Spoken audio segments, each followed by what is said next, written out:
This is Jenny and Sarah, and we're 20 miles into Hardmoors 30 in the snow. Welcome to the Teen Trails podcast with Gary and Eddie. Woohoo! Woo! I went out for a run the other day and it was Shut up. You filthy, are on brand. filthy weather. And I, just before we went, I said to Lisa, you should be able to trade your exercise with somebody else and then they do it, but you get the gains. Does that make sense? And maybe six times a year. Okay, yes, I like it. Rory and I talked about this pass for our press-ups. I said, I'm going to need a pass on the Northern Traverse. And someone else does it. So you go, right, Lisa, you're going to go and do this run for me. I'm going to give her the gains. Workout. Oh, totally. You'd give a workout, wouldn't you? You wouldn't give an easy run. She'd get all the filthy miles. I think that'd be great if you could do that. Just, 6 times a year. Not every, you can't do it every week. Let's say once a month. You just go, that's a lot. Snooze on the alarm. Hello and welcome to the Teen Trails podcast, and thanks for the intro, Jenny and Sarah. This one came in a while ago, actually, from the very wintry Hardmoors 30. Do you remember the snow that week? I do. Oh my goodness me, you can actually hear the snow crunching underfoot. Well done, ladies. Please keep those intros coming. Email them to hello@teeandtrails.com. Gary's just told me to breathe. He was like, let's just calm down, Eddie. Let's just breathe a bit. Breathe and believe. Hello, listeners. How are you? Welcome to the nation's favourite duo. Do you think we're up there? Ant and Dec. I've heard Ant and Dec have just started a podcast. I'm going to take a listen. Oh, that's my pet hate. Oh, no. I've got a big problem with people. Okay. I'll do my little podcast rant. But people with a profile who think, you know what? I'm going to do a podcast. There seems to be some action in the podcast world. Let's go and do it. As you always say to me, Eddie, there's space for everybody. Oh, yeah. I'm being Is there now? But I think, you get these YouTubers, the people who do their little content creation hustle. They did it. They populated all these platforms, whether it's podcasts or YouTube. Then they had some level of success. And then the celebrities think, no. Hang on a minute. Back in your place, civilians. We want it all. Well, I'll take a listen and I'll report back. Here I am, fresh face. Can you see? I actually have had the skin taken off my cheeks, not only from the Scottish biting rain that was this morning. One dog chose to come outside. One dog said to me this morning, "You're all right, Mum." I thought you were going to say you'd had some laser treatment. No, you don't need that if you live in Scotland. True. Just taking the edge off any dead skin.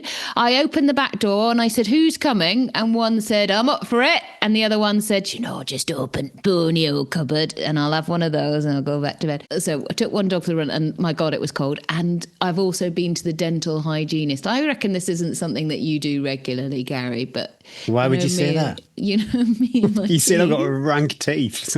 Do you go and have your teeth cleaned every 6 months? Of course I do. Well, if the dentist says I do. Do you? I love it. Is that wrong? I really enjoy it. I think I really want to watch what they're doing when they're like, she has this power hose and she's like, then she got this poking thing out and she was like, now look, you can get, instead of a floss thing, you can get this through. And my teeth were bleeding from everything that she'd done, but she was still stabbing it through my teeth, showing me. And I was like, oh, some lesser people might go, that's quite a lot of blood going on. I wish I'd had this done before the running show because I think I'd have had a lot more selfies. I said to the kids, do you think my teeth look incredible? And they're like, you've got gaps in between them. And I was like, well, they were always there. They just, anyway, thank you, listeners, for tuning in. Thank you, our patrons, for keeping us honest and making us feel so loved. Join Patreon for a year and you save 10% off your membership. And if you join the legend tier or above, we'll send you a bobble hat too. Go over to www.patreon.com/teeandtrails to find out more deets. Thanks to X Miles, Precision Fuel and Hydration, Harrier Trail Running and Phoenix Light UK for sponsoring this week's show. X Miles is a family-owned independent endurance sports retailer that provides nutritional goods, apparel and accessories to help athletes perform and recover at their best. X Miles offer a wide range of high-quality products from leading brands, and their team of nutrition experts. Cyclists, runners and outdoor enthusiasts can provide expert advice and guidance to help you reach your goals. Whether you're a seasoned athlete or just getting started, X Miles is the perfect place to find everything you need to succeed. Did you see them at the running show? I gave them a very quick wave as I gave them the handshake, the X-Man handshake as I rushed down. You can't see me. Is that John Cena? I felt the running short. We'll talk about it a bit more, but I just feel it was a bit of a smash and grab from me. And me. Can I give a shout out to my Chorus heart rate monitor? I absolutely love this bit of Have you smelt your heart rate monitor recently? Well, I wonder if you can buy straps, because my strap is Does it smell? Stinks, yeah. Yeah, good. Because I had a little flex of my bicep. Well, not only is it a great bit of kit, I find it, I've used a lot of heart rate monitors. Yeah. I was the original Polar heart rate monitor girl 30, 40 years ago now. It's super quick, super accurate, but also it makes your bicep look sensational because just you pull it a little bit tight. But I had a little smell of mine and I was like, that can't be hygienic. What's the word? Hygienic. But yeah, if you are fed up with dodgy wrist data and you're not a fan of chest straps, then I would give it a look. I barely notice it on my arm. I don't think it's ever let me down, and it syncs seamlessly with your Garmin. Last time I checked, it was cheaper than a Garmin chest strap. Plus, you can even get 10% store credit at www.xmiles.co.uk, and I did pay for mine before people come at me. This is not a hard sell. It's just a great bit of kit. Pop over to You Got Good Projects if you would like an awesome Teen Trails cap, and don't forget patrons receive 20% off. Also, all you lovely listeners can enjoy 10% off with the code T10. If you are looking for all the discount codes, then head over to Patreon, teentrails.com, or check out the show notes where you'll find our link tree. Also, stick around to the bitter end if you want to be in with a chance of winning a fabulous Precision Fuel and Hydration bundle. It's an awesome prize, so please check it out. I'm not really sure where this podcast is going to go. I know you love your script. I leave you hanging loose on the script with just key words. So you're like, what the hell is she going to talk about? I went a bit off script to the running show, though. Oh my God, I was like, what the hell? You started asking questions that were so deep and meaningful. Really getting into it. Let's talk about the running show, because everyone will be like, we want to hear all the deets. It was a blast. I would call it an experience. You call it a blast. Well, I've never done it, and we've seen it from afar for, wow, how many years now the running show been going? It's got to be at least 6 years. At least 6 years. And we've seen it grow and grow and grow, but it's something that we've had the opportunity to go to before in the past, but we've never done it. And this year was the year. So we need to really start with thanking the guys from 13 Valleys for inviting us along. It was so amazing to see so many listeners. And I said to you before we started recording, because we didn't really talk about it on the podcast, we did mention it. It wasn't like we were in denial. In denial about it. We did mention it, but we didn't say, yeah, come and see us at the running show or anything like that. I thought, wow, Tom Evans was there with his massive crowd and Kim Collison, two titans of the sport. And then everybody got up and left. And I thought, awkward. Yeah, Guys. What if nobody turns up for us? Maybe we should have spread the word a bit more. But thankfully, yeah, it was super busy. Standing room only. I think when I woke up for breakfast, I didn't really sleep that well. My watch told me I had a high stress weekend. I didn't even run a step. But as soon as like a race, it's quite surreal. You'll know anyone who's done a race, full of anxiety, the gun goes, and then it all lifts. So starting is the worst bit. Making the first noise into the microphone is the worst bit. Also, I was carrying you a lot, Gary, because I was like leading the questions and stuff. So you were just basically just sitting back and waiting for me to ask you questions. And then no, I was saying to you, wasn't I, that I felt very comfortable with each other, maybe a little too comfortable. Some people would say that. You've seen someone and heard too many stories. But so I feel very, sorry to go back to Ant and Dec, but when you're next to me, I'm like, well, we know each other so well now that if one of us like forgot what was happening or there was a bit of a pause, we would easily carry the conversation. And I think as well, like everybody knows us so well, all the people listening, we could have said anything and they would have been like, you guys are just massive losers. Well, I haven't got an irrational fear of fried eggs, but for some reason that popped in my head. You made that up? Just kidding. I love fried eggs.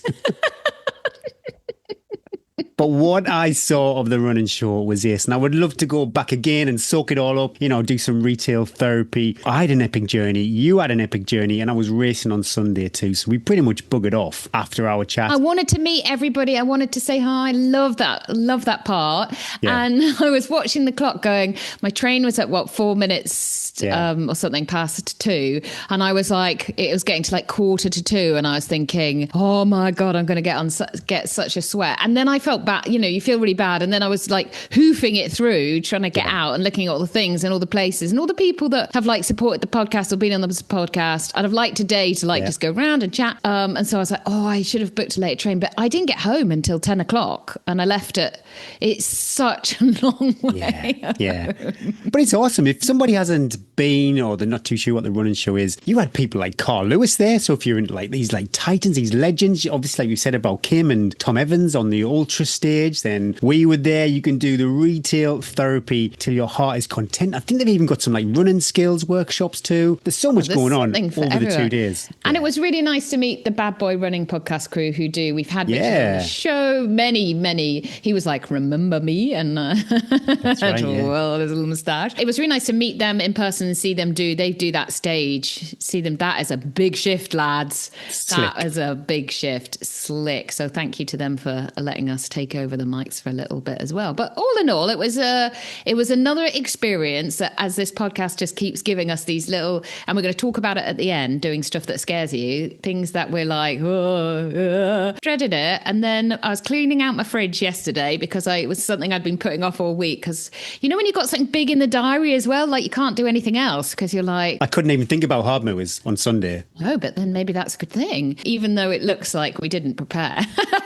It's quite a lot of thought goes into how you can make, that 40 minutes and stuff. So we really appreciate it. Every time I only looked up, like made eye contact with the crowd when you asked me about the coaching, how to train for the race. And then I sort of looked around and everybody's like smiling and like engaging with you, and that was, they're not sitting there like, oh my god, this is like a sort of conference, and so that meant a lot too, because I think that's why we felt comfortable, is that we were with like-minded people as well. So safe space. Cheers, guys. I was always going to take Monday as a rest day, but then I thought I'll just get back to my easy dog jogs on Tuesday. I can go out of the house, Gary. I didn't go out of the house. My ankles were so sore from my stupid training choice. They were they were bigger than my feet still. They were so swollen. And to be honest, today, another week later, I still feel, I'm slightly nervous I've got a blood test this week. I feel a little bit anemic. I'm very nervous. Okay. And the doctor said, unless we see like good numbers come out, you can't do Northern Traverse. That's So what supplementation are you taking, Eddie, then? Massive iron, the big massive iron. Wow, okay. But I just felt, I'm like, and Bryn was like, what is wrong with you, woman? I've done heaps of these recce's and these long things. And you always do feel smashed.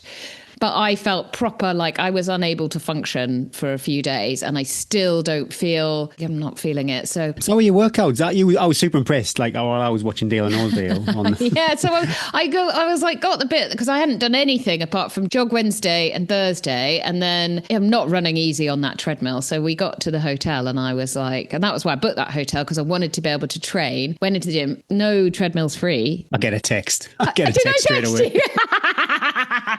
I was on the cross trainer behind them, just staring at their backs, going, get off the treadmill. How long are you going to be? Don't you run for an hour? Anyway, and then I got on the treadmill to run, and it was like, I was like, oh my God, this is awful. So I just did uphill. I did a massive uphill session on the Friday, and then I did another one on the Saturday, and it was so hot. I wouldn't normally do this in a gym, Gary, but I had to take all my clothes off. I literally was down to my bra and shorts because nobody needs to see this body. But I was like, I am so hot. There is so much sweat. It was absolutely disgusting. You said you were going to have a down week. Did you actually have a down week? Yeah, I think the Alban app scheduled a little down week because you have your big scary goal, Northern Traverse, and then you can give more weight to intermediate races. So I think I did give the Hardmoors Saltburn a bit of weight. So that did give me a taper week, and I've got a down week this week. Managed to roll my ankle 3 times in one run that week.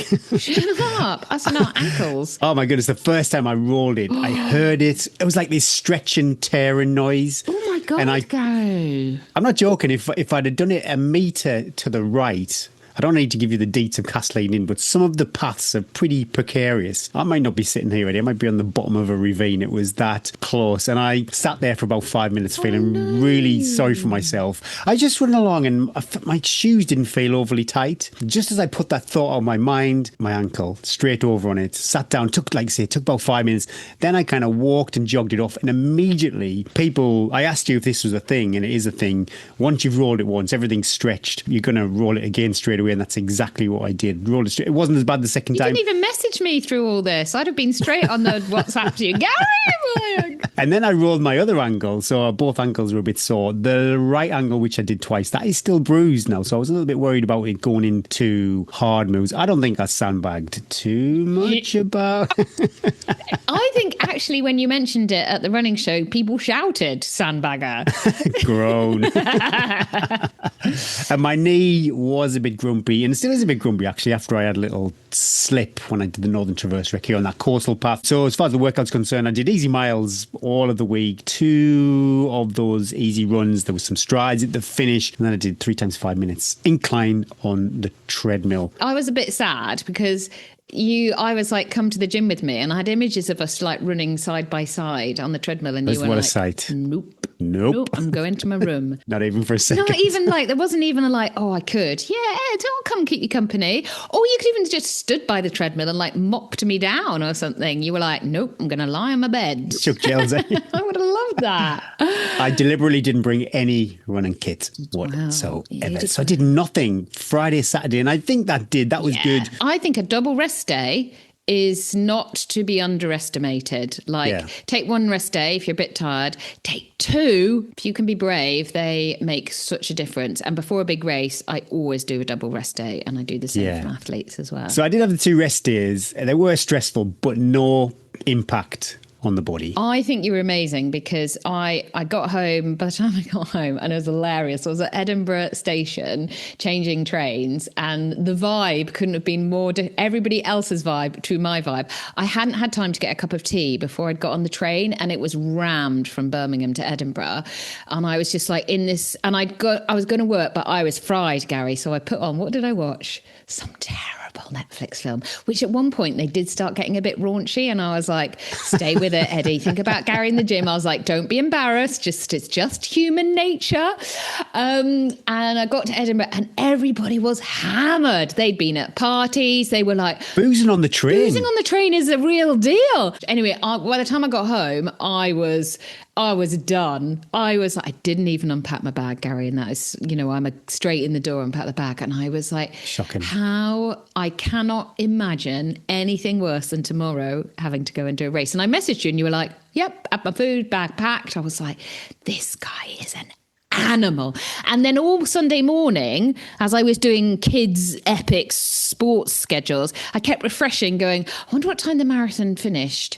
Wonder what time it started, so that when I'd get your finish, your Strava, because I thought it must have started at 8, and it got to like lunchtime, and I was like, still not up. Where is he? What was he doing? I think it was 9 o'clock. Yeah, so I think it was 9. Civilized time. And you look, may I say, your legs looked sensational, covered in mud, the muscles taut, flowing stride.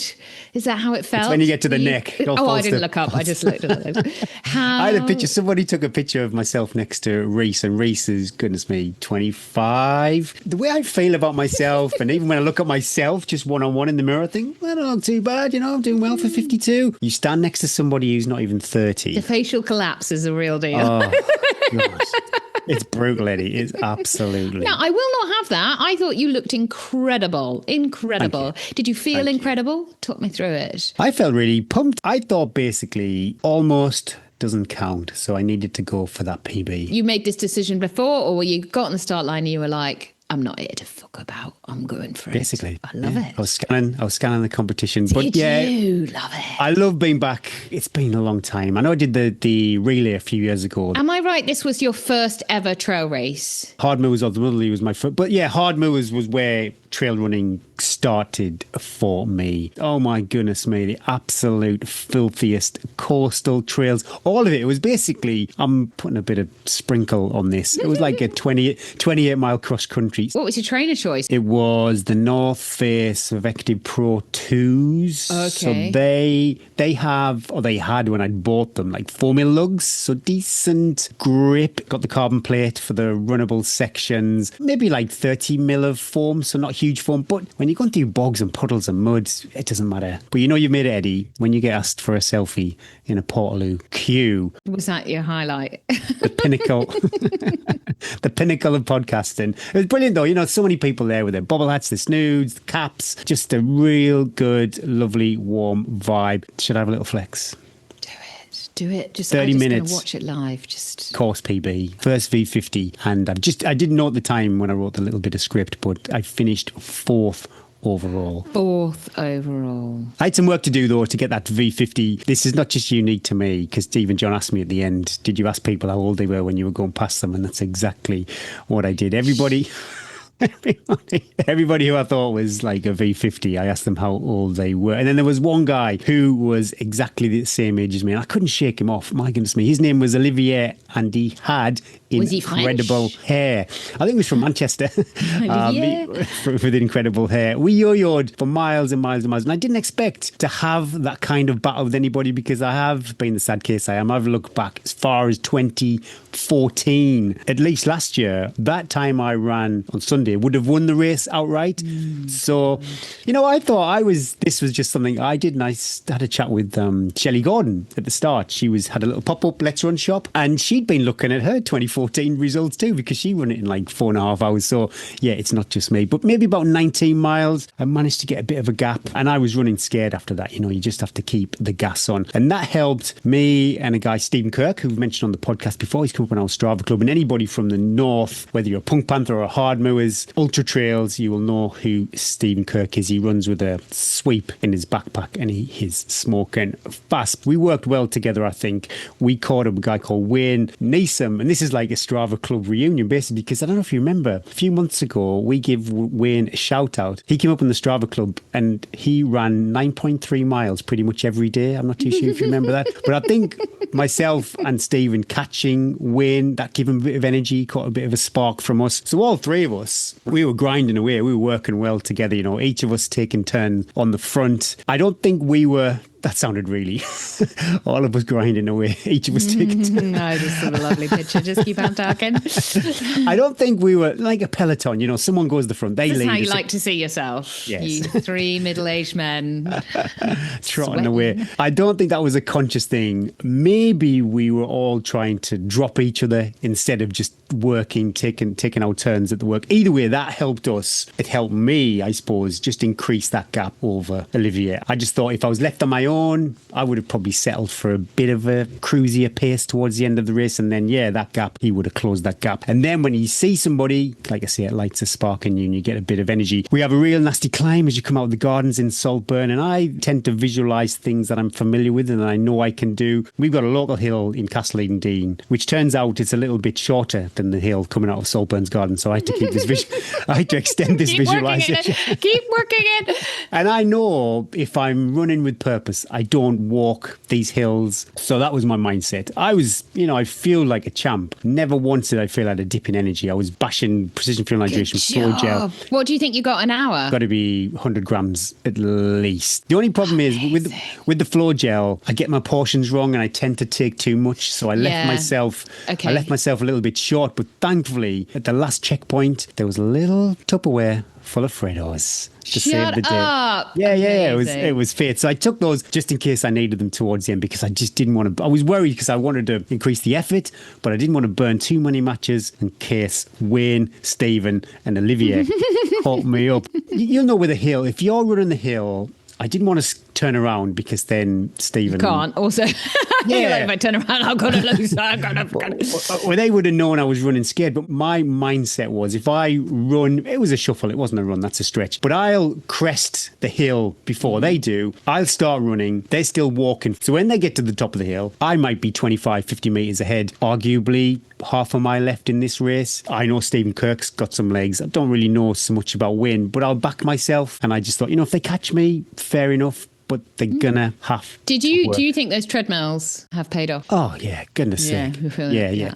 To be able to do that at the end, I don't know strength. I like it. what Stephen chatted all of the way. I don't think he was burying himself maybe like I was. I'm pretty sure Stephen, if he really wanted it, he could have came away with fourth that day. Somebody who was out on the trails, they were saying, oh, you're sixth, you're seventh, you're eighth, you're ninth. I think I was ninth at that time. So to be going past people from about that portion in the race, the last kind of 12 miles for argument's sake, to move up to fourth, it's pretty uplifting. And have a battle in there, holding people off, racing with people right to the end. It was absolutely awesome. Incredible. It was great to share like loads of miles with Stephen Kirk. Stephen Kirk's like Justin for me. If I'm on the start line with Justin, he's beat me before a step's even been taken. He's one of those people, I know how good he is at running. So to have the confidence, like I say, I don't know what Stephen was planning to do that day. He might just been having a real kind of, a big run with purpose, but not Easy a joke. race. But I'll take it. I don't, very rarely totally. I would beat Stephen Kirk. Like I say, he was chatting all the way. The whole weekend, it's just been brilliant seeing so many listeners. I think my cup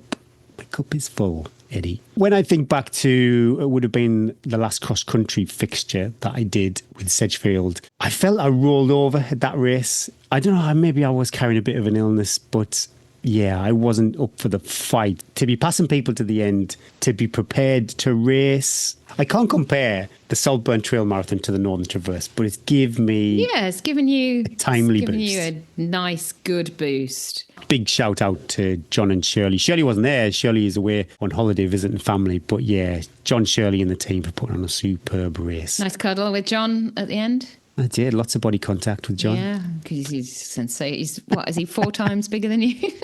Yeah. He literally picked you up. He dwarfs me. Brought you inside. But it was great. I had a blast. I was sitting there on Sunday night, just in a daze, like we just crammed so much into 3 days. Had a Chinese takeaway Sunday night. Oh. You were back with your takeaway. You sent me a message saying, feel, belly full. I was still in a sports hall. Oh, sorry, Eddie. But no, it's fine. It's life choices, isn't it? As we know, like your kids are older. I'm still in the heavy, I still got this when I got back. Where is it? I kept it for you. I forgot to give you the stone from the East Coast. You give it to me at the start. I Yeah. told the kids, look, I still get stuff like this when I get back. Ah. Welcome back. Welcome back, Mummy. My cup was full too, because that is, that's my raison d'etre of why I do all this running, is that then, I want the kids to see, and they had no interest. Well, no, I said, I joke about them, like we took that selfie at the running show and I sent it to them, and I kept my WhatsApp open during the talk because I thought, once someone's going to reply that Mum, great, nothing. But, then the next day I'm watching them do all this great thing. They are really driven. One of them, the match was cancelled, so he went and did his training himself. One of them I said, Love it. we do it. You'll all know who this one is, but I said, are you any Valentine's cards going out this year? And he said, only to the gym. I was like, Incredible. I love it. So yeah, what a weekend. I'm so pleased your race went so well and you're in good shape. And now you just need to make sure you recover from that little effort.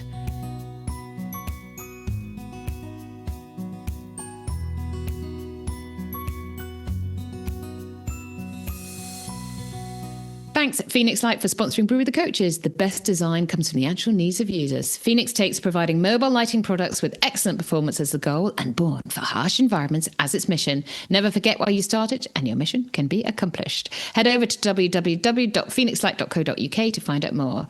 Got a question for the coaches? Head over to tntrails.com and follow the link to the coaches' contact form. Also, just a heads up, because of the way we record the show, we do a binge on these questions with the coaches because it's hard to book us all in. So we might not get to your question before your race or before your injury clears up or whatever your situation you're dealing with, but don't worry, we'll still cover it, but it might be on a future episode and it might help someone else that's also got the same problem or question. Don't forget, patrons can enjoy 10% off a Phoenix Head Torch, and you listeners can get 5% off with the code TNT5. All the discount codes are either in the description, Linktree or Patreon. We also have a winner. Thank you, Phoenix Light, for providing the prize and everyone who entered this competition. It was so popular.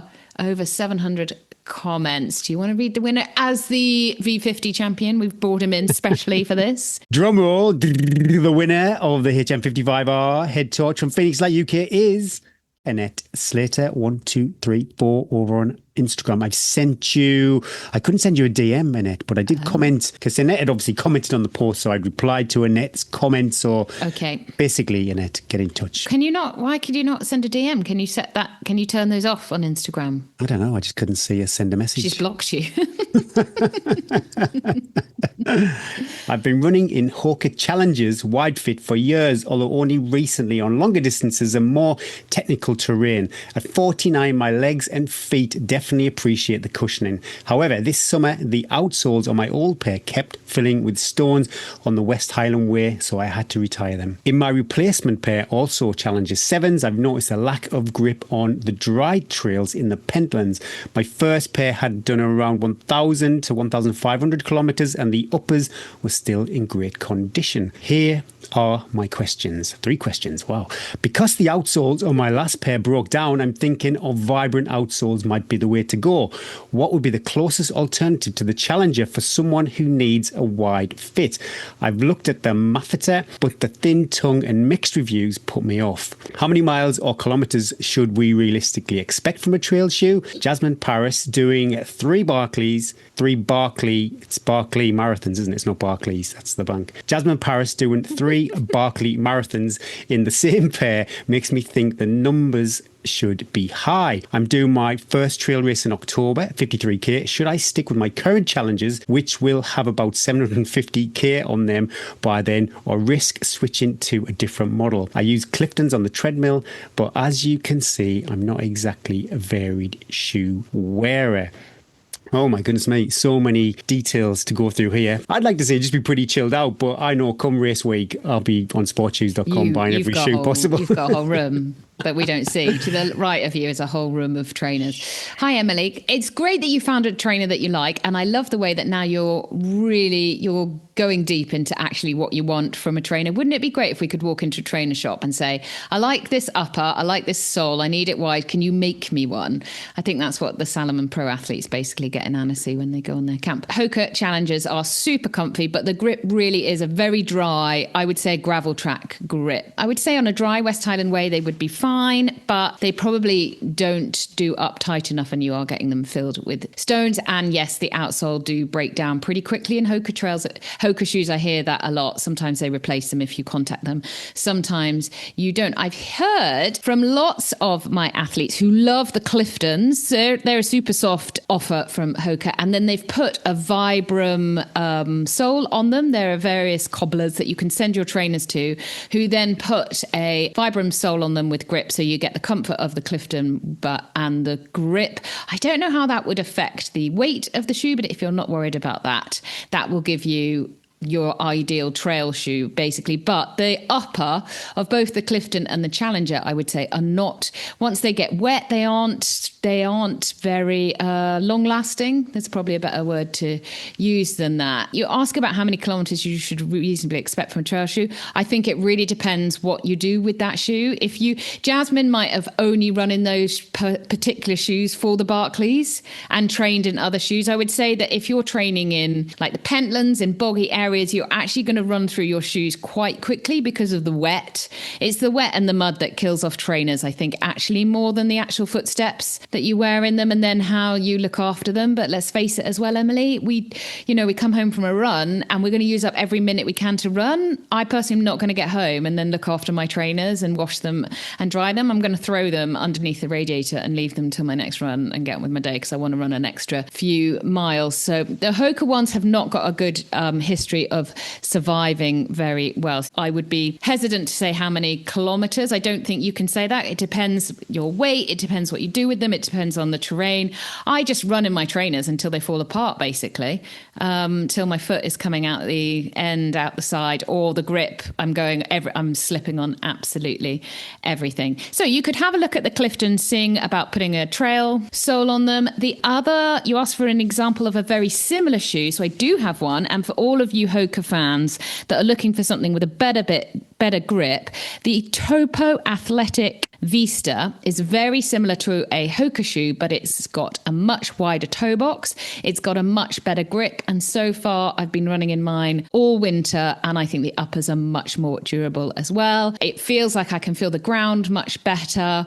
Altogether, so similar to a Hoka, but made for actually running on trails. Those are my two offerings. Have a look at maybe soling the Clifton, or have a look at the Topo shoes. They are incredible. I love those. I probably will wear them for the first half of the Northern Traverse. Definitely would wear them in the spine if I ever do that again. Yeah, I'm thinking about my Northern Traverse shoe, possibly the Mountain Course T1. It's quite roomy, and the Ultra, if you're Achilles. Some people just don't get along with that zero drop shoe, but if you're okay with that, I'm maybe going to use the Ultra Olympus 275s. Do you think we overthink all of this shoe choice?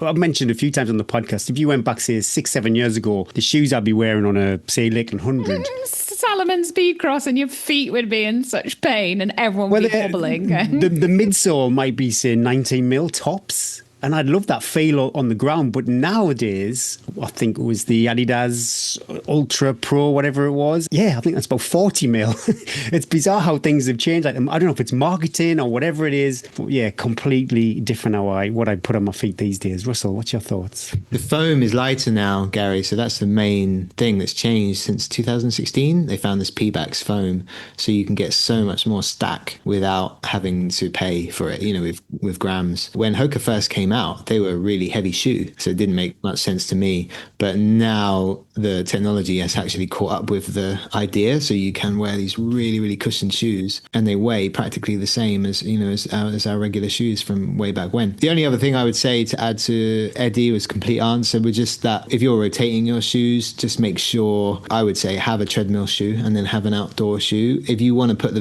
Vibram sole on, it's going to be soft because it's grippy, so you're going to wear it out if you get on roads. That's going to really drastically reduce the life of your shoe. So that would be the other thing to look about. Maybe rotating the shoes. So if it's a road running shoe, that's what it's used for, rather than mixing it up. I like the idea of an indoor trainer to an outdoor trainer. I think that's a great way. I have a pair by the treadmill. Mentally as well, I put those on. They're fresh, they're clean, they're bouncy. Trish, what's your thoughts? I have a treadmill pair as well that I use, and my outdoor shoes are my outdoor shoes. So yeah, just one pair specifically for treadmill. I do think people massively overthink shoes. At the end of the day, there's so much stuff out there about you should change your shoes every, 300k or whatever it is. Like, look at your shoes. 300k. Russell be changing them off every half week. Russell changes every week. Like, just look at your shoe. If it's okay, it's okay to run on. I would say if you like the challenges and you've got 750k on them, but they seem okay, go for it. 100% go for it. I mean, I had a shoe on where I'd only put about 60-70 miles in, and they fell apart and the sole came off. So you can't always guarantee a shoe's going to work for you. That's the other thing as well. So you've got to try them on. You've got to find what works for you specifically, and that takes a little bit of risk at first for trying something different. But sometimes we do have to take a little bit of risk if you want to find a shoe that works. So yeah, I would say just be open to different shoes, talk to other people who have a similar foot to you, but definitely don't be binning shoes because they've done X amount of miles if they look good. 100%. We throw away way too much as it is. But the key thing is not like the guys have said, not all miles are equal either. There's a big difference between road miles and trail miles. So I would just not pay attention to the how many miles has your shoe done thing at all. That's just my personal opinion. Yeah, I've stopped tracking that because it would just trigger me to think I need to buy a new pair. Yeah, it's just not necessary. And we chuck so many shoes. It's just terrible. If I think they look like they're done in and a bit beat up, they sort of get rotated to dog walking shoes for me, my trainers. So I sort of extend their life that way. And I definitely have different shoes on the treadmill. For me, that works, different type of shoe. And if I do any more road work, again, definitely a different type of shoe. To try and extend the life of the trail ones, just keep them to what they're specifically for. Do you think rotating a shoe, Russell, I bet you've got an opinion on this, rotating a shoe of a different brand is quite a good idea because it makes your foot fall differently? and different, just the tiny little muscles and everything in your feet work differently. So actually not sticking with one brand, but trying, like when I put my foot in a different, I can feel the way my foot works, and sometimes it feels a bit funny the first few minutes, and then you're like, actually my ankle's working more than it did in that other pair. Oh my God, totally. Yeah, I totally agree with that. I would say we should all aspire to try and walk around day to day in zero drop shoes, because we're just literally crunching our Achilles and our lower legs. You want to have your tendons as long as you can get them. Obviously, it's high risk if you've been running in shoes with a heel drop your whole life to start running in zero drop shoes. But I would say the more rotation, the more natural movement you can get into your lower legs, the safer they're going to be. And if you're always running in the same shoe, which is going to have some kind of manufactured change, it's not natural. It's not what we evolved to do, which was run barefoot over a savannah. I totally understand we need shoes. Like, we're running on concrete most of the time. You can't go into Tesco's barefoot anymore. I've tried. Have you tried? Didn't like it. It was embarrassing for the kids, apparently. But anyway, yeah, definitely, like you say, just change the shoes up as much as you can just to keep that variety of movement in the lower legs, for sure. That's been like one takeaway in probably 20 years of listening to podcasts. Have a wide range of different types of footwear, and like, yeah, walk around the house barefoot or in zero drop, like Russell says.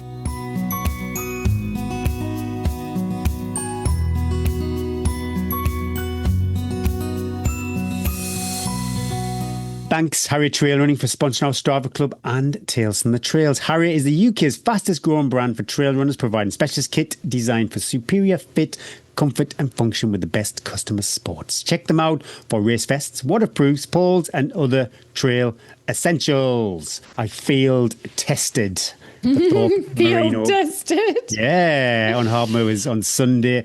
Passed with flying colours. My hat came off. My snood came off. I had no gloves, and I think after about a mile, the gloves came off. I will get Reynards in the freezer aisle of a Tesco supermarket. So for me to take my gloves off on a race in February or January, I'm not actually sure. Was it still January? Anyway, that is like really unusual for me. I was a hottie. I bet you were a little hottie. I was hot and sweaty, just how we like it. And I love, especially when you've got a race vest on, I don't like friction on my neck. I love a high collar. So that zip is incredible. It just lets the cool air flow over my body. And if you would like cool air flowing over your body, head over to www.harrierunfree.co.uk, and don't forget you can save 10% on your purchases from Harrier with the code TEAS10, or check out the brilliant trail bundles for a special 20% off. First up in the Strava Club is Gary Smith. You don't get many Garys. My Tesco delivery guy was just called Gary. I said, you delivering my Gary? Nice, thanks for my shopping. Gary's waiting on Zoom for me. There we go. They're everywhere. Maybe there's a revival. How old was he? It wasn't a revival, Gary. Okay. Well, I know a 30-year-old Gary. That's like a unicorn. You don't have baby Gary, do you? Oh, he's so cute. What's his name? Gary. I know, it should be. Gary Smith, 62.1 miles for the week, with the longest run of 18 miles and 2,506 feet of vert. Getting it done, Gary. Didn't name his runs, but he looked like he did do a session on that 18 miles at the weekend too. It looks like Gary has a dog and he likes to take pictures when he's out running. You are going to get banned. You are going to get banned from Strava. I think he's looking forward to summer. There's lots of images of little green shoots coming. I noticed, I don't know if you've seen it on your run, there's some daffs on the way. Oh, daffs on the way, and definitely I came back from Englisher and there were snowdrops. It was balmy in Birmingham. T-shirts on. We sweated, Gary. We had to stop and take clothes off. Unbelievable. Yeah, spring is coming, Gary. Hold on in there, mates. Josh Wood's next. 71.6 miles for the week. 18.3 mile long run and 7,638 feet of vert. Dog walks, stair stepper, long run. Back in January, Josh won the Hellfire Events Backyard Ultra Dover with 33 yards, assisted by Rob P. Mallet. Many hours and miles shared with some great people. Great picks too, Josh. He's smoking fast. He was third place in the North Downs Way 100 back in August. Alexia Morgan is up next. She's got a green emoji and a goat as part of her Strava name. 114.4 miles for the week. That is eye-watering. 21 mile long run and 2,129 feet of vert. Is a request to follow for Alexia, cruising past 100 miles with ease last week. It blows my mind the volume that some people do during the week. That's very inspirational. I thought I would go to the top of the charts this week because it was just eye-watering numbers. Craig Taylor, 171 miles with the longest run of 31 miles. That's a little clue to what he's been up to. And 2,625 feet of vert. He was doing one of those mileage accumulators. So on the first of the month, he did 1 mile. Second of the month, he did 2 mile, 3 mile, 4 mile, 5 mile, all the way up to 31 miles. I did check. He did have a day off on Sunday too. That is incredible. And back in October, Craig got a massive PB at the Ultra Trail Yorkshire Dales, and he's going back this year. See if he can crack sub 18. Good luck, Craig. Oh, looky here. Look at these race results we're reading out. Oh, but this week we're going to read the top 4. Wonder why. Hardmoors Saltburn Trail Marathon. Well, there was other races. There was the half marathon and the 10K too. Yeah, it was tight for the men's race though for the win. Ryan Legend going in a time of 3 hours, 55 minutes and 58 seconds took the win. With a mate of mine, Reece Turnbull, he came second and made it home. He had a goal of sub 4. So yeah, he made it in 3 hours, 59 minutes and 5 seconds. The jeopardy. Not much in it at the sharp end there. And Joseph Martlew completed the podium in a time of 4:17 and 54. Yeah, 4:23:24 for me. I never saw Joseph once. He must have just been round the corner though. Yeah, I'm not too sure of the tail of Joseph's race, but yeah, he was closer than I thought he would have been. Like I say, if I saw him, maybe I would have found some energy from somewhere. Over in the ladies, 4:47 took the win for Esther Harrison. Claire Howard came second in a time of 5 hours, 6 minutes and 35 seconds. She was the V50 champ, and Angela Gill completed the ladies' podium with a time of 5:19 and 18 seconds, and great running in the other 2 races too. Dale Smith and Susanna Wall took the wins in the half marathons, and Andrew Malone and Jessica Lewis were the 10K champs. Brilliant running on a super muddy course. The weather itself on the day was actually perfect, but the ground had seen so much water on the coming weeks. There's something for everybody. We do celebrate and we do love. We are there, Northern Traverse. We do love the long stuff, but there's something for everybody there. There's the 10K half marathon and the marathon, which was actually 28.9 miles. So technically an ultra. Happy birthday. Hello, Eddie and Gary. Could I give my wife, Ali, a big birthday shout out? Sure you can. She's a massive fan and patron of the podcast, as am I. Double patrons. Ooh, she'll be turning 50 on the 13th of February 2026 and is in training for the West Highland Way race in June. What a fabulous thing to do. Stephen Lockett. Happy birthday, Ali. Hi, Gary and Eddie. Following last week's heavy flex from Otley AC going up and down the Chevin in the Cheverest Challenge, we, Ilkley Harry's AC, a neighbouring club, coincidentally held our own Everest Challenge on a big hill in Ilkley on Saturday, January the 31st. Our challenge was in aid of one of our members, Shauna Burke, who is living with stage 4 breast cancer and who will be climbing Everest in May for the second time. Wow. In 2005, she was the second Canadian woman to summit Everest. Members of the club were joined by cyclists, walkers and passers-by on their own or in groups, with dogs and children travelling from La Station, a calf next to the Ilkley station, to touch Keeley Gate. Apologies if I'm getting all of these pronunciations wrong. Keeley Gate up on Ilkley Moor as many times as we could during the day. This was not a challenge for the faint-hearted. It's a 2-mile ascent with 900 feet of elevation. Everest being 8,849 metres in height. That meant we had to complete the route 30 times to summit. We were blown away by the support, enabling us to summit multiple times through the day from dawn till dusk and even after it started to rain. A few of the statistical highlights were 197 successful journeys were registered with us. We know there were more as some people didn't want to add their names. That's at least 6 Everests, over £3,200 raised on the day. Several people made multiple journeys. We had several under 5-year-olds, and it was lovely to see young and old achieving the challenge while still smiling, if a little cold and tired for some. In addition to support in the town centre, we had a few minutes of fame on the evening ITV calendar news, highlighting the fundraising further. Shauna travels to Nepal in April, and we look forward to hearing of her progress. Best wishes, Petra. Oh my goodness me, it's the heaviest of flexes. What a challenge. Good luck, Shauna. Tails. from the trails. Hi, Gary and Eddie. I've wanted to write in for a long time, but never quite found the moment until now.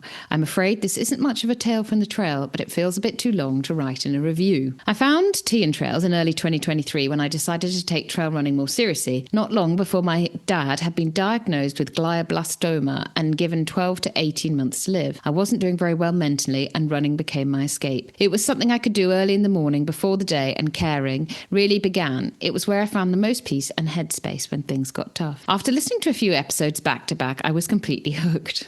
Oh my goodness. I signed up for my first ultra, the lap, to give myself something to focus on. Not too long after, I also signed up to a training program, which, safe to say, got cut short because of life. Nevertheless, when I told my dad about the lap, the man who gave us the love of the outdoors from when we were kids, he laughed and said, "You're bonkers," and followed up with worry about injury and energy. It was unusual for him, particularly being known as the mountain man in my family, and I think deep down I knew things were starting to change. As the year went on, I was splitting my life between working full-time, caring for my dad in Cumbria, and trying to live some kind of life back in the south. Running took a backseat, but whenever I could, I'd get out on the trails up over Hartside Pass and onto the Pennines, often at 4 a.m. in the rain, snow or sleet, with your voices in my ears, hearing your highs, lows and tales from the trails, helping me keep going when everything felt like chaos. Breathe and believe became my mantra. By the end of summer 2023, the cancer had returned aggressively. Dad lost his ability to walk and then to communicate, though sometimes he'd still give me a knowing look or small smile. He died in a hospice just days after my 30th birthday. I decided then, no matter what, I would get around the lap for him. I decided to do it for charity so I could raise money for brain tumour research to hopefully one day find a cure for an awful form of cancer, and if not, in the meantime, to hopefully make a difference to patients and their families going through something similar. Despite a failed training plan, you didn't fail. Despite a failed training plan and everything else happening, I made it around with a couple of friends in under 17 hours, which was far off my original 14-hour target. However, in doing so, I still managed to raise over £4,000 for charity, so I can only take that as a success and couldn't be too disappointed with the result. Absolutely not. It's safe to say I cried buckets when crossing the finishing line. I knew Dad would have been watching somewhere and had his words of encouragement running through my head when at the lowest points of the race he would still have thought it was bonkers. You didn't just help me through that year though. Not long after my long-term relationship ended and I hightailed it to Yorkshire to be closer to family and the hills I love. I kept running with even more rigour and joined a club and somehow ended up coming second female at an ultra in Skipton I did last year, completely by surprise, having had a jolly around the course thinking I was at the back of the pack. I generally thought it was a joke until presented with the trophy. I'm now writing following a GP appointment I had this morning. I felt exhausted, unmotivated and unlike myself for months. I then remembered Eddie talking about iron levels on the podcast, so I pushed for blood tests. Today I found out that my iron levels are very low. I actually cried with relief knowing that there's a reason for feeling this way and it's not just in my mind. Without listening to you, I don't think I'd have even thought to ask. Though thank you for the honesty, the laughs, the tears and for showing up every week. You've been an absolute lifeline and I'm so grateful for everything you do. With huge thanks, Rosie Dennis. Oh, Rosie, we send you big, big love. Yeah. Hope you're on the super strength iron tablets now and things are perking up. And huge kudos, your dad would be and is incredibly proud of you, raising £4,000. That is incredible. We love your tales from the trails, heavy flexes and birthday shout-outs. Please email them to hello@teaandtrails.com and don't forget to put heavy flex, tales from trails or birthday shout-out in the subject.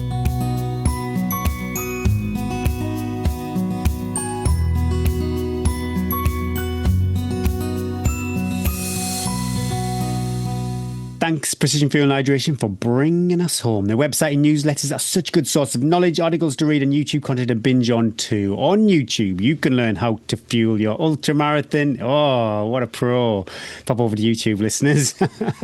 What pro runners carry on race day and how to nail your marathon prep. Precision Fuel and Hydration, handy free online sweat test and nutrition planner will help you personalize your hydration and fueling strategy so you can perform at your best. I did mention it earlier, but yes, I fueled like a pro.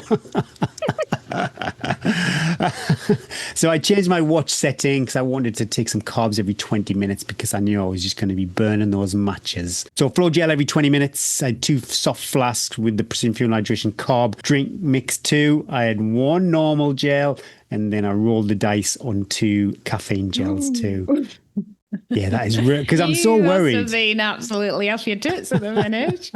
It's funny because I don't get that. I am a non-responder. So, well, subjectively, I feel like a non-responder. I don't feel like I get the kind of jitters or a physical rush. But yeah, for maybe half an hour, whatever it is, that seemed a little bit easier once the caffeine gel had kicked in. Maybe it was a placebo, I don't know. But yeah, I took 2 of those because I knew if this was going to be a, say, 4.5, 5 hour race, that I could definitely chomp on 2 of those. Yeah, I did grab some Freddos on the start line. I had the 60 gram chew.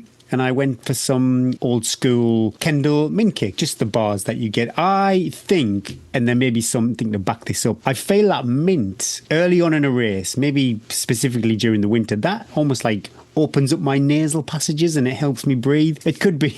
Lovely. It's either that or get one of those sad case bloody breathing straps on my nose. I don't know, but it definitely before cross country and races in the winter, or even sessions, workouts before I go in the gym. You are quite nasally. Yeah, you've had 5 years of my nasally. But yeah, I don't know if there's anything in it. Maybe I should Google it. So let me do the maths. So that's what? So 20 minutes. So that's 90 grams of carb just with the gel and then whatever you're getting from the drink. I couldn't even take a wee. I needed a wee, and I think I could have dashed in the bushes too. But a wee is a minute, 30 seconds to a minute. That could have been the difference between 5th, 6th, 7th, 8th, whatever it was. Head over to www.precisionhydration.com and don't forget, patrons get a whopping 20% off. But if you would like to try Precision Fuel Hydration for the first time, then you are in luck. Use the code T2026 for 15% off your first purchase. We thought this week we would do how to do stuff that scares you. Chat about that for a little bit to finish off the show, mainly because last week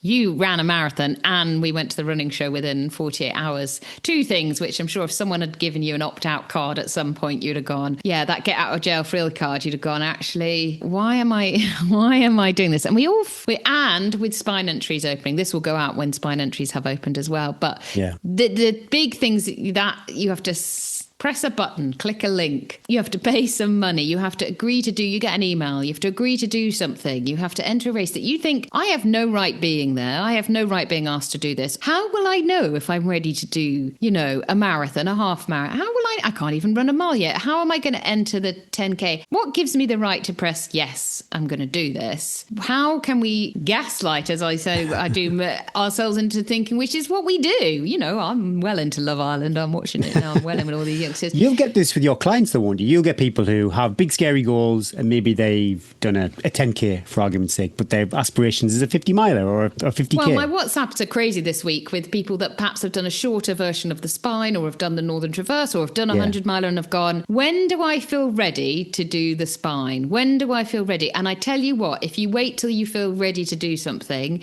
you're never going to do it, because neither of us will stand on the Northern Traverse line going, we're ready. We've done everything we can, especially me. I'm going to stand there going, I'm not sure I'm going to make it to Ennerdale. But you've got to back yourself. I think that's the first thing. Like the running show, we are faking it till we make it, aren't we? We're standing there. We have no qualifications to be podcasters. No. We just stepped into this world. I don't even know why or how. But no public speakers. Literally, I've done it twice in my life. Give him a microphone. He's incredible. But I think you just take a breath and just breathe and believe that you're going to do it. I think there's a big thing about seeing yourself there, but often you can't see yourself there. Like I remember the night before the time I did the spine and a few years ago, and I was like, I cannot physically see how this is possible. How is this possible that this is going to come out of my body, this whole raggedy body?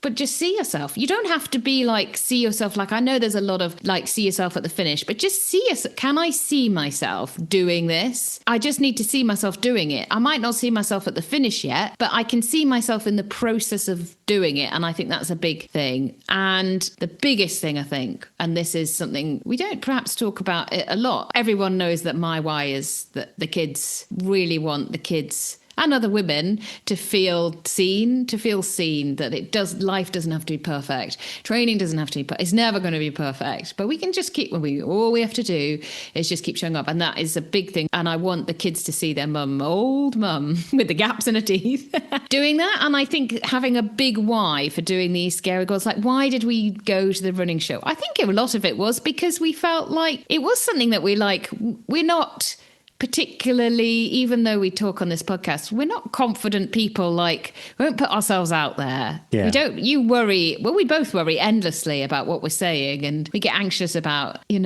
don't think you grow if you don't challenge yourself. But yeah, if we don't go out and see and go, right, well, we've learned so much from doing that. We learned so much. We've met people. We're really pleased that we did it. Often there's like, you're never going to feel perfectly prepared. Just try it. And if it all goes wrong, Gary, let's face it, we've had 2 years of content of things going wrong in Eddie's life. We live and we learn, and that's the biggest thing as well. So yeah, what do you think? You stepped up and you're about to step up to something that really scares you. It's funny, I don't have the why like you do. Please don't take this the wrong way, family. I don't think of my children and Lisa when I'm typing in my debit card number on SI entries. It's pure adventure for me. Yeah. That is what drives me. If I inspire somebody along the way, that is wonderful, but that is not front and center of my mind. I'm not drawing on that when the chips are down. I wonder if you will. I don't know. I'll chunk it up, the challenge. That could be the training, that could be the event itself. We often talk about checkpoint to checkpoint, mile to mile, breath to breath, depending on what the challenge is. And whatever it takes to stop the challenge overwhelming me. And that maybe reflects on the challenges that I pick. There's enough jeopardy, but without something that will completely suffocate me. I work on my weaknesses, in the training. You get confidence through that. I put myself in uncomfortable situations. Bob Graham Round's a good example, and Dragon's Back Race. I put myself as best I could without physically going on the crib gawk, what I could achieve over the weekends. I'll go on Stride and Edge. I'll go up Lord's Rake. So I'll do that also with the Northern Traverse. I'll get myself to 9 standards. I need to know what that feels like. I need to know what that climb looks like. So I will be very familiar. Then I will lean back on experiences, on the training. We talk about the running show. I did lean back on the fact that we did the Teen Trails Ultra. And I knew we could do it. Yeah, once I was on stage, those nerves kind of disappeared. I'll also acknowledge, and this is really hard to wrestle with because fear is real, but for what you're doing, these big scary challenges should scare you. It shows that you respect the challenge. And I love to borrow a bit of confidence if mine is faltering. This is pure coincidence. We were talking about this, but I had a chat with Lisa after my run. I plan these sections, Gary. It's not pure coincidence. But after I came back from my big Northern Traverse recce, I was like, how am I going to do that? I'm absolutely spent. And yeah, she just gave me a boost. Exactly what I needed. Also, like with respect to doing the running show, I think the words were like something like along the lines that you're exactly where you deserve to be. She never once thought that this Northern Traverse was beyond my capabilities, and I went immediately from feeling pretty scared about the whole thing to, yeah, I think I can. And I will reflect on other participants. Other people do this challenge. It's not impossible. Other people do the Spine Race. Other people do Dragon's Back Race. Other people do Northern Traverse. So with the right prep, a bit of luck, they are possible. So if you're thinking, I can't do this, let's not look back with any regrets. Don't do something because you're scared. Yeah. Do it because it scares you. And worst comes to worst, you have an adventure. It all goes wrong. Yeah. You've got great stories to tell. You'll never regret. You'll never go, I wish I'd never done that. I regret going to Tesco's on Friday night at 7 p.m. But I never, ever regret going for a run, going for an adventure. Always feel it makes me a better person by doing all these things. There's nothing better than coming home and opening that front door with my little signs and being like, Mum, where is it? Where's that watch strap? Yeah. We mentioned it on the weekend, didn't we? Like, nobody really cares how shiny your car is or what your garden looks like. I'm so glad because that the bin bag's still sitting outside the front door. And even the failures. We often talk about the Bob Graham run Rob and I did together, which was the first time we did it, and it was a DNF. There's more stories and more laughs from that 1.5 legs than the successful attempts. Yeah. It was wild. So yeah, even if it is a failure, it's a learning. I think I'd never do a Bob Graham in September, put it that way. So if you're wondering, can I do it? Can I start? Should I make the change? Should I go to the gym? Should I ask him out for a date? Anything that you think, I'm not sure, just go on, try it. Do it. February's competition is supported by our friends Precision Fuel and Hydration. One lucky listener could win a £250 hamper full of Precision Fuel and Hydration goodies. You will not be disappointed. I'm not too sure if it's the same hamper that we received. I felt love bombed on Friday when that turned up. And also you'll have a one-to-one video consultation with a sports scientist to nail your nutrition strategy. To be in with a chance of winning, you need to pop over to Instagram, you need to like this post and tag a friend in the comments. Maybe a friend who you think could really benefit from some fuel and hydration help. And just to be clear, the person who does the tagging is the one that will be entered into the competition. Share the post to your stories and follow TN Trails and Precision Fuel and Hydration over on Instagram. This competition closes at midnight on the 28th of February 2026. The competition is for Instagram only. One lucky winner will be contacted by direct message. Good luck. Thanks for tuning in. Thank you from the bottom of our hearts. If you came to the running show or you supported us at the running show, you gave us a little smile as we were talking, or you came up and told us a fabulous story. I should mention that I met the proud owners of Eddie the hen, Gary. You have made it. I have made it. They named their hen after me. Delved into Eddie's background story. She's a girl. They said she was an incredible good doer. She lived outside all year round, didn't like coming inside. Really hardy little hen, laid all year round, never gave up. Judgy WhatsApp. Persistent. Doesn't reply to emails. All of this. She doesn't do well with the admin. But, you know, if you need something done or you need a friend, she is there. Phone call, Eddie is there. And I also even saw a picture of Eddie and she was beautiful. Oh, ticking all the boxes, Gary. You want to... I don't think anyone's going to call their dog Gary. Little dog Gary. Oh. Rexy got a lot of love. He did. Over on Facebook. He that looks wasn't like the he's purpose. about to bite your hand off. He's like, you dad, don't share this. It distracted what the post was about. It was supposed to be share your achievements. I didn't even do this race. You didn't even take me out for a run. Get off me. Get off me. Anyway, we love you. Thanks for listening. Share the episode. Share the love. Pop over to Instagram, Facebook, YouTube, subscribe, or even consider becoming one of our awesome patrons. You won't regret it. Thanks to X Miles, Precision Fuel Hydration, Phoenix Light UK, and Harrier Trail Running for sponsoring this week's show. Here's the discount codes. TNT5 for Phoenix, T2026 for Precision Fuel Hydration, and T's10 for Harrier Trail Running. Thanks to our partners and you listeners too. We couldn't do this without you and your ongoing support. Mwah. Big bisous. X-Energy Pilgrims Challenge and Nav4 Lady Anne's Way 75 this weekend. Hope you all have a blast. I haven't checked the forecast. I'm pretty sure it's going to be Gary, I open up miserable. and it's just raining. And then it says turning to sleet, back to rain. Oh, for goodness sake. I am well and truly ready. I'm really annoyed, Gary, because I can't double run my outfits because I come back, they're so muddy and wet. Yeah. I can't even wear that round the house. I'm going to get told off. I have to keep washing my clothes, for God's sake. Let the sun come out. Well, I hope you all have a great weekend, whatever you're doing. Yeah, Towing the Line are part of the events team. Good luck. Let the trail or tarmac. Did I get it right? I think I did. I had to do it without the script in front of me. Oh, you had a little moment. But I was like Rexy. I was ready to get in there, but you smashed it. I was just building the anticipation up. That's what it was. A professional pause. Let the trail or tarmac rise to meet you and the wind always be on your back. Be kind to your future self. Breathe and believe. Keep your shield high. And if all else fails, chase the ball. My name is Gary Thwaites. And I'm Eddie Sutton. And that was the Tea and Trails podcast.